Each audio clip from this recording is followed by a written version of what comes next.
Hey everyone, today we're going to be discussing simultaneity and having a look at simultaneous events, and we are going to be referring back to our examples from last lesson. Our learning goals for today are, of course, to recall that motion can be measured relative to an observer. Essentially, that's a big overarching goal for this unit, and to be able to explain the concept of simultaneity. All right, so we have a short lesson today, but it's a little bit confusing. Before we get started, let's start with a warm-up. Take the time now to pause this, have a read, have a go. All right, so Claire sends a light pulse to Bob, who is traveling past her in a shuttle, which is traveling at V. All right, so Bob is traveling at V this way. Cool. From Bob's frame of reference, state the velocity he perceives the light to be traveling at. So the light is also traveling in the same direction as him. Sorry, that's not a very good pen. Oh well. What does he perceive the light to be traveling at? Guys, I hope you got that the answer was C there. All right. He perceives the light to be traveling at the speed of light because the speed of light is the same in all inertial reference frames, or all reference frames, in fact, according to Einstein's second postulate of special relativity. I was traveling at C, not faster, not slower. All right, so let's talk about simultaneity.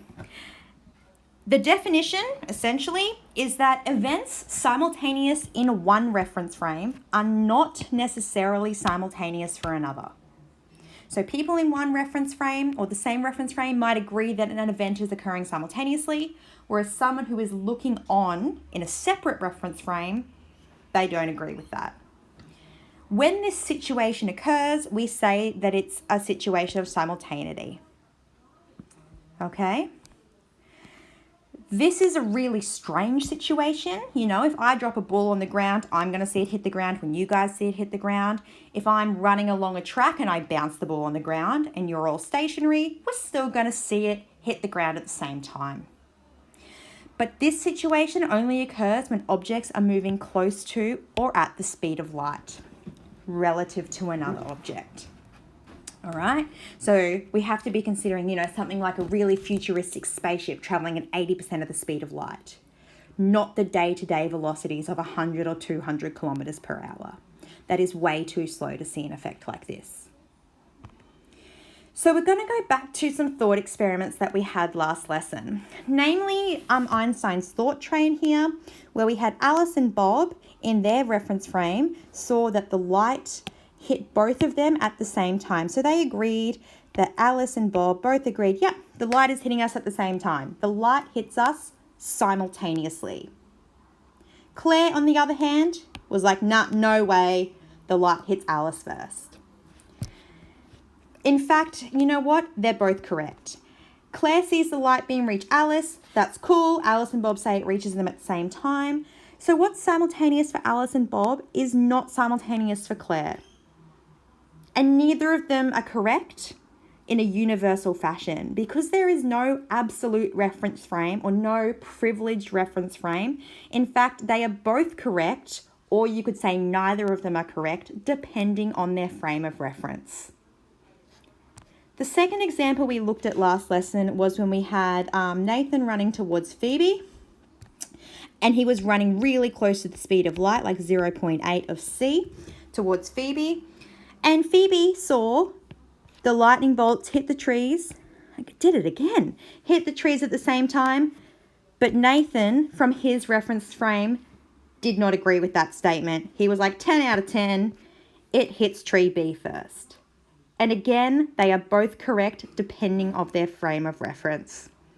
So what was a simultaneous event for Phoebe is not simultaneous for Nathan. So both this scenario A and B are examples of simultaneity.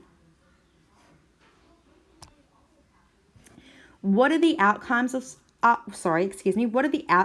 simultaneity other than it's confusing and why doesn't it make sense? It means this, guys. It means that time is relative. There's no absolute time. You need to stop thinking that way, and that's very difficult because that's how we view life. Time depends on the reference frame on which it's being measured. The other thing that simultaneity tells us is it tells us that how far something travels is relative. For example, if we go back here, we can see here that these guys are going to agree that light has traveled the same distance, okay, between both of them. Whereas in Claire's case, she's going to say, hang on a moment, no, this light beam here heading towards the back of the train has actually traveled further than the other. It's crazy, I know. All right, but this is a simultaneity outcome. Basically, the idea is that, you know what, if you're not in the same inertial reference frame as something else, you cannot agree on time and you cannot agree on space. And we have a special word for this. If we have a four-dimensional relationship that exists between the 3 dimension of space and 1 dimension of time, and this is called space-time. Space-time does not agree in separate reference frames. And we're going to start seeing effects of that next week as well in terms of time and space and how mathematically that changes things, and and we're going to have a look at calculations that we can do to see how things are different in different reference frames as well.